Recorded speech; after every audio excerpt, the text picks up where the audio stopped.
Hello guys, welcome back to my channel. ఈరోజు నేను మీకు ఆడిటింగ్ గురించి అయితే చెప్తానండి. సో ఆడిటింగ్ ఎగ్జామ్కి ఎలా ప్రిపేర్ అవ్వాలి, ఇది ఫర్ బీకామ్ స్టూడెంట్స్కి మాత్రమే. బీకామ్ 6th సెమ్ ఎగ్జామ్స్ జరుగుతున్నాయి ఎస్వి యూనివర్సిటీ వాళ్ళకి. సో ఆడిటింగ్ ఎగ్జామ్ అనేది మీకు 28th జరుగుతుంది. సో మీకు ఎలా రాస్తే మీరు ఖచ్చితంగా పక్కా పాస్ అవుతారు అనే దాని గురించి అయితే నేను చెప్తాను. చాలామంది చాలా ఇబ్బంది పడుతూ ఉంటారు ఎగ్జామ్ రాయడానికి, అసలు పాస్ అయితే చాలని చెప్పి చాలామంది ఫీల్ అవుతూ ఉంటారు. సో అలాంటి వాళ్ళ కోసం నేనైతే ఇప్పుడు చెప్పేస్తున్నాను.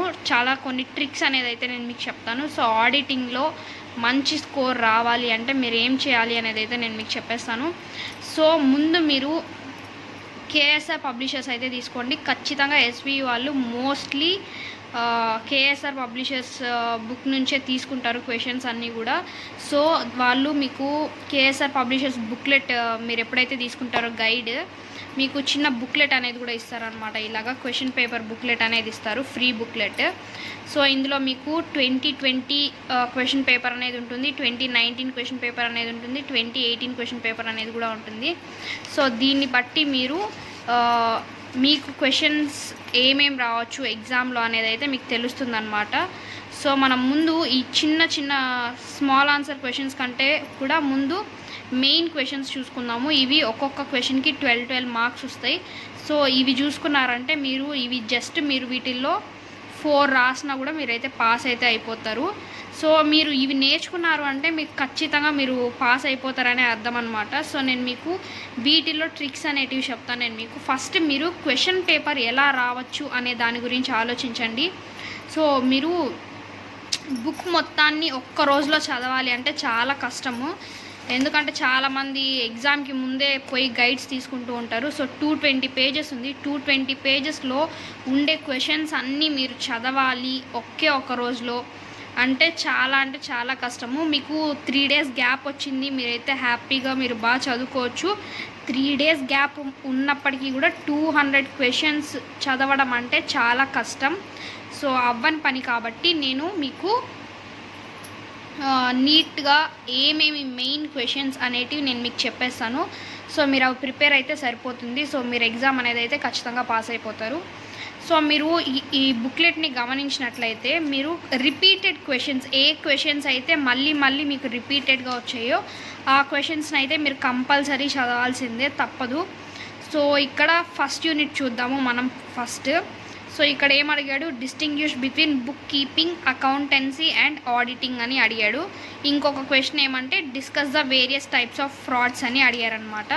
సో మనం ఇది 2020 పేపర్. సో 2019 పేపర్కి కూడా వెళ్ళిపోదాము. సో 2019 పేపర్లో యూనిట్ 1లో ఏం క్వశ్చన్స్ ఇచ్చారు అనేది అయితే చూద్దాము. సో చూడండి 2019 క్వశ్చన్ పేపర్. సో ఇందులో మీకు ఏం క్వశ్చన్స్ ఇచ్చారంటే define auditing, explain the objectives of auditing, explain the importance of auditing అనేది ఈ 2 క్వశ్చన్స్ ఇచ్చారనమాట. సో ఈ క్వశ్చన్స్కి ముందు ఇచ్చిన క్వశ్చన్స్కి అయితే కొద్దిగా సంబంధం లేదు. సో మనం ఇంకొకటి చూద్దాము, క్వశ్చన్ పేపర్ 2018.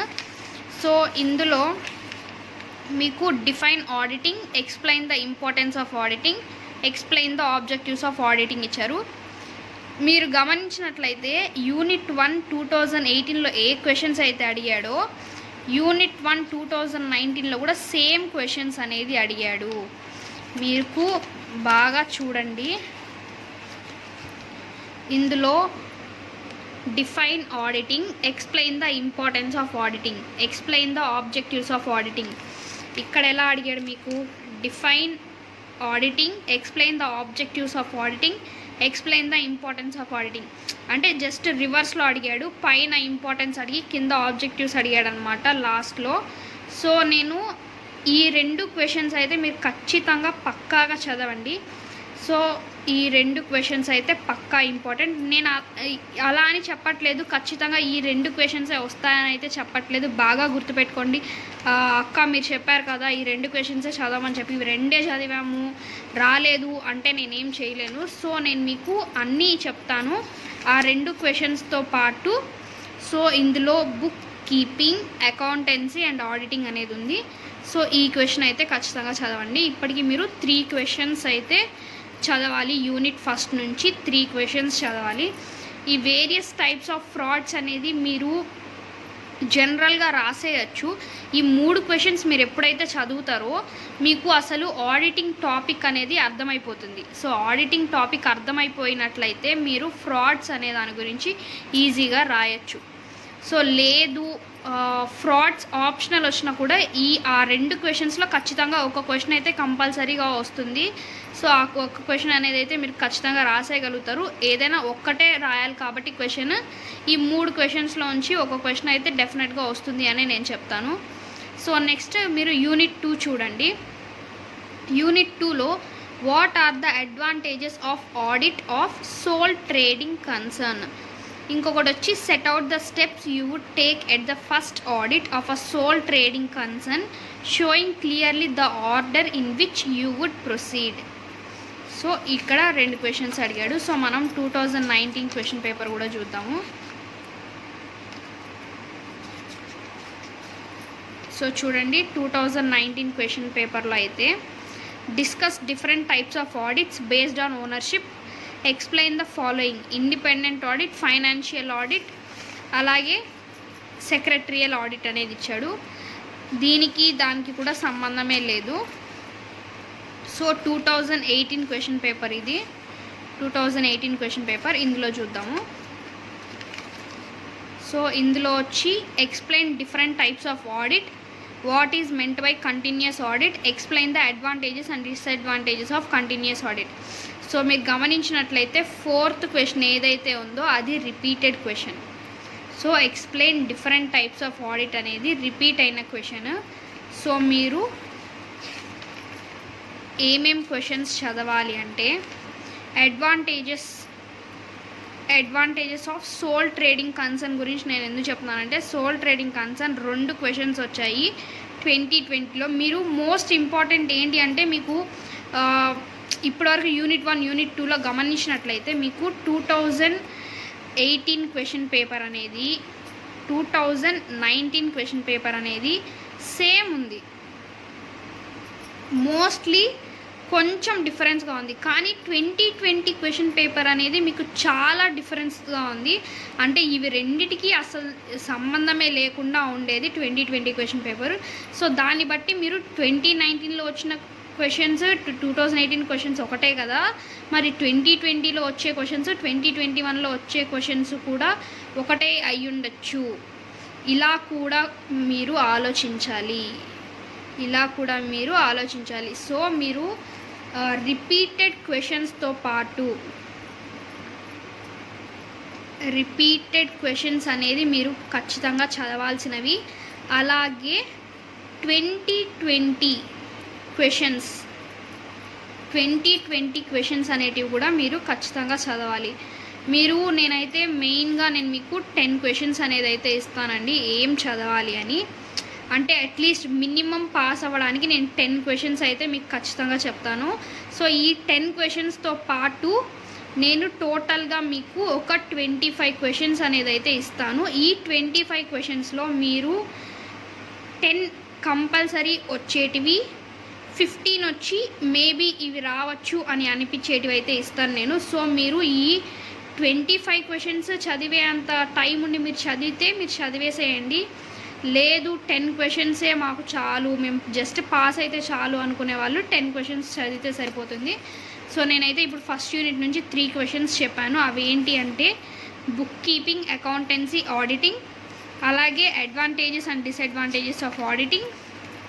మీరు కేఎస్ఆర్ పబ్లిషర్స్ అయితే తీసుకోండి, మీకు ఇందులో బాగా క్లియర్గా ఉంటుంది. నేను చెప్పేటప్పుడు మీరు రాసుకుంటే బెస్ట్ అండి, మీకు అర్థమవుతుంది. లేదు అంటే మీరు మళ్ళీ వీడియోని చూసుకోవాల్సి వస్తుంది. So define auditing, objectives of auditing, importance of auditing.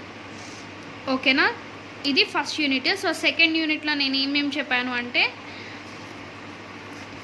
ఖచ్చితంగా సోల్ ట్రేడింగ్ కన్సర్న్ గురించి అయితే చూసుకోండి. సోల్ ట్రేడింగ్ కన్సర్న్ గురించి మీకు సోల్ ట్రేడింగ్ కన్సర్న్ అంటే ఓన్లీ సోల్ ట్రేడింగ్ కన్సర్న్ అని చదివేస్తే సరిపోదు. సోల్ ట్రేడింగ్ కన్సర్న్ అంటే ఏంటి, దాని అడ్వాంటేజెస్ ఏంటి, దాని డిసడ్వాంటేజెస్ ఏంటి, అసలు దాన్ని ఎలా స్టెప్స్ ఏంటి, ఎలా చేస్తారు అని. సో మీరు ఇవి సోల్ ట్రేడింగ్ కన్సర్న్ గురించి చూసుకోవడం అంటే ఇదన్నమాట. సో ఇలా చూసుకున్నారైతే మీరు ఇక్కడ చూడండి, advantages of audit of sole trading concern. ఇక్కడ స్టెప్స్, ఫస్ట్ ఆడిట్ స్టెప్స్ ఎలా తీసుకుంటారు సోల్ ట్రేడింగ్ కన్సర్న్లో అనేది అయితే ఉంది. సో ఇది సెకండ్ యూనిట్ నుంచి నేను చెప్తున్నాను. సోల్ ట్రేడింగ్ కన్సర్న్ అయితే ఖచ్చితంగా చూడండి. అలాగే మీరు గమనించినట్లయితే మనకు రిపీట్ అయిన క్వశ్చన్ ఏంటి, 2018 ఇంకా 2019లో different types of audit based on ownership అనే క్వశ్చన్ కూడా రిపీట్ అయింది కాబట్టి సో ఈ క్వశ్చన్ కూడా కంపల్సరీగా అయితే చదవండి. నేను ఇక్కడ టిక్ మార్క్ పెడుతున్నాను. So different types of audits based on ownership అనే క్వశ్చన్ చదవండి. డిఫరెంట్ టైప్స్ ఆఫ్ ఆడిట్స్లోనే independent audit, financial audit, secretarial audit, ఇంకా ఏమేమి ఆడిట్స్ ఉన్నాయో అన్నీ అందులో వచ్చేస్తాయి. సో వీటినన్నిటిని కూడా మీరు ఒక 2-3 పాయింట్స్ గుర్తుపెట్టుకోండి. మీరు పూర్తి క్వశ్చన్ అయితే చదవాలక్కర్లేదండి. సో నేను మీకు ఈ క్వశ్చన్ ఎలా చదవాలి అనేది అయితే చూపిస్తాను. సో ఫోర్త్ క్వశ్చన్ మీకు ఇక్కడ పేజ్ నెంబర్స్ అన్నీ కూడా ఉంటాయి. సో చూడండి, ఫోర్త్ క్వశ్చన్ పేజ్ నెంబర్ అయితే 45 పేజ్ నెంబర్లో సెకండ్ క్వశ్చన్. సో మనం ఆడిటింగ్లో చూద్దాము.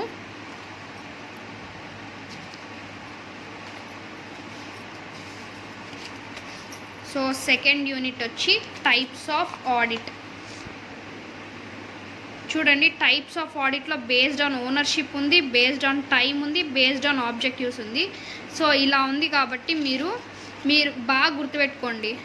బేస్డ్ ఆన్ ఓనర్షిప్ అడిగాడు వాడు. సో బేస్డ్ ఆన్ ఓనర్షిప్లో ఏమేమి ఉన్నాయి, అసలు ఏమేమి టైప్స్ ఉన్నాయి అనేది మీరైతే మొత్తం చూసుకొని అయితే చేసుకోండి. సో సెకండ్ క్వశ్చన్ మీకు కనిపిస్తుందా, various types of audit based on ownership. So sole proprietorship ownership audit, partnership firms audit, audit of companies, ఇలా ఉంది. వీడియో అయితే చాలా లెంతీ అయిపోతుందండి. సో నేను మీకు లాస్ట్లో సింపుల్గా ఏమేమి క్వశ్చన్స్ ఉన్నాయో రాసేసి ఒక పిక్ అయితే తీసి పెట్టేస్తాను. ఎందుకంటే మీరు మళ్ళీ వీడియో కూడా చూసుకోకుండా క్వశ్చన్స్ అన్నీ ఒకటే చోటు ఉండేటట్టుగా నేను పిక్ అయితే తీసి పెట్టేస్తాను. ఇప్పుడు నేను మీకు ట్రిక్స్ అనేటివి అయితే చెప్తాను. సో ట్రిక్స్ ఏంటి అంటే, ఇప్పుడు మీరు ఇలాంటి క్వశ్చన్ చదివేటప్పుడు మీరు ఇలా సబ్ హెడింగ్స్ అనేటివి అయితే గుర్తుపెట్టుకోండి. Sole proprietorship audit, partnership firms audit, audit of companies, ఇలా ఏదైతే హెడ్డింగ్స్ ఏవైతే ఉంటాయో, ఆడిట్ ఆఫ్ ట్రస్ట్, ఇలా ఓన్లీ సబ్ హెడ్డింగ్స్ని మాత్రం బాగా గుర్తుపెట్టుకోండి. ఇవైతే మీరు బాగా గుర్తుపెట్టుకున్నారనుకోండి, దాని పక్కన మీరు ఏం రాసినా కూడా, అంటే ఏమంటే అది బాహుబలి స్టోరీ, బల్లాల దేవ స్టోరీ కాదు, దానికి సంబంధించింది. ఇప్పుడు మీరు ఇందులో జస్ట్ ఇక్కడ మీరు చూడండి క్వశ్చన్, ఇప్పుడు డిఫైన్ ఆడిటింగ్ అని ఇచ్చారు కదా, మీరు ఒకవేళ ఆడిటింగ్ గురించి మాత్రం చదివారనుకోండి, దీంట్లో ఇంకా importance of auditing, objectives of auditing అని వచ్చినప్పుడు మీరు జస్ట్ అవి గుర్తుపెట్టుకొని పైన సబ్ హెడింగ్స్ అనేటివి గుర్తుపెట్టుకొని దాన్ని బట్టి మీకు ఫస్ట్ మీరు ఏదైనా కాన్సెప్ట్ చదువుతున్నారు అంటే దాన్ని మీ ఓన్ లాంగ్వేజ్లో, అంటే తెలుగు కాబట్టి మీ తెలుగులో దాన్ని అర్థం చేసుకోండి. అంటే ఏంటి అసలు ఆడిటింగ్ అంటే అనేది అయితే అర్థం చేసుకొని సో చదివారంటే మీకు గుర్తుంటుంది.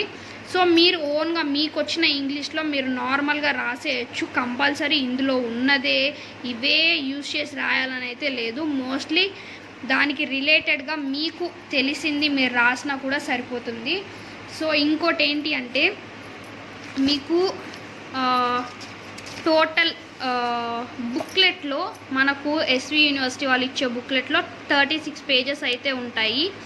సో ఈ 36 పేజెస్లో 3 పేజెస్ అనేటివి మీకు బబ్లింగ్కి వెళ్ళిపోతుంది. ఒక పేజ్ ఏమో గ్రాఫ్కి వెళ్ళిపోతుంది, ఒక పేజ్ ఏమో ఇన్స్ట్రక్షన్స్కి వెళ్ళిపోతుంది. సో ఇంకా మీకు మిగిలేది వచ్చి 33 పేజెస్ అనమాట, front and back. So front and back కలిపి 33 పేజెస్ ఉంటాయి. సో మీరు ఇందులో ఖచ్చితంగా ఒక 28 పేజెస్ రాశారు అయితే, 20 పేజెస్ రాస్తే మాత్రం మీకు ఖచ్చితంగా పాస్ కాదు, మీరు ఖచ్చితంగా ఇంకా ఎక్కువనే స్కోర్ చేస్తారు. పాస్ కంటే ఎక్కువగా స్కోర్ చేస్తారనమాట. పాస్ అవ్వడం కంటే కూడా ఎక్కువగా స్కోర్ చేస్తారు. ఈ 28 పేజెస్ని ఎలా ఫిల్ చేయాలి, ఇప్పుడు మీకు ఈ సెక్షన్ బిలో 5 క్వశ్చన్స్ వస్తాయి. సెక్షన్ బిలో 5 క్వశ్చన్స్ రాయాలి, సెక్షన్ ఏలో 5 క్వశ్చన్స్ రాయాలి. సో మీరు ఏం చేస్తారంటే ఈ సెక్షన్ బిలో క్వశ్చన్స్ని 3.5 అని ఎందుకు చెప్తున్నానంటే మీరు ఇక్కడ మీకు ఈ హాఫ్ పేజ్ అనేది అయితే కవర్ అయిపోతుంది. సో మీరు 3 పేజెస్ అన్న రాయండి లేదా 3.5 పేజ్ అన్న రాయండి, కానీ ఈ 1.5 పేజ్ రాశారంటే మీకు ఇంకో హాఫ్ పేజ్ అయితే కవర్ అయిపోతుంది. సో ఇక్కడికే మీకు 16 పేజెస్ కవర్ అయిపోతుంది. ఆ 28లో 16 పేజెస్ అయితే కవర్ అయిపోతుంది. సో ఇంకా మీరు ఎన్ని పేజెస్ రాయాలి? 12 పేజెస్ రాయాలి.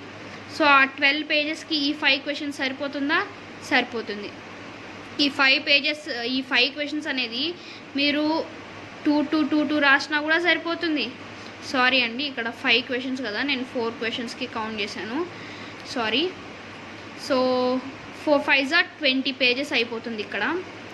సో ఇంకా మీరు 8 పేజెస్ రాస్తే సరిపోతుంది. సో 8 పేజెస్ అంటే మీరు ఇక్కడ 1.5 రాసినా కూడా 2 పేజెస్ రాయనక్కర్లేదు. 1.5 పేజ్ రాసినా ఆ హాఫ్ పేజ్ ఎలాగో కలిసి వస్తుంది కాబట్టి మీకు ఇక్కడ 8 పేజెస్ అని అయితే అయిపోతుంది అనమాట. 5 క్వశ్చన్స్ కాబట్టి 10 పేజెస్, మీరు టోటల్గా 30 పేజెస్ అయితే ఖచ్చితంగా రాయొచ్చు. మీరు ఎక్కడన్నా మీరు అంత ఓపిక లేదు ఈ హాఫ్ పేజ్ అంటే, ఈ హాఫ్ పేజ్ తీసేసినా కూడా 5 3s are 15 plus 5 2s are 10, 25 pages రాస్తారు. 25 పేజెస్ రాసినా కూడా మీరైతే హ్యాపీగా పాస్ అయిపోతారు ఎగ్జామ్లో. సో నేను ఈ 1.5 ఎందుకు చెప్తున్నానంటే, మీరు ఇది బుక్లెట్ అనుకోండి, ఇదొక పేజ్ 3 పేజీలు అయినాయా. ఇప్పుడు ఈ సగం రాస్తారు, ఈ సగం వదిలేసేయండి. ఈ సగం నుంచి ఇక్కడ ఇంకో క్వశ్చన్ మీరు ఇక్కడ రాయనక్కర్లేదు.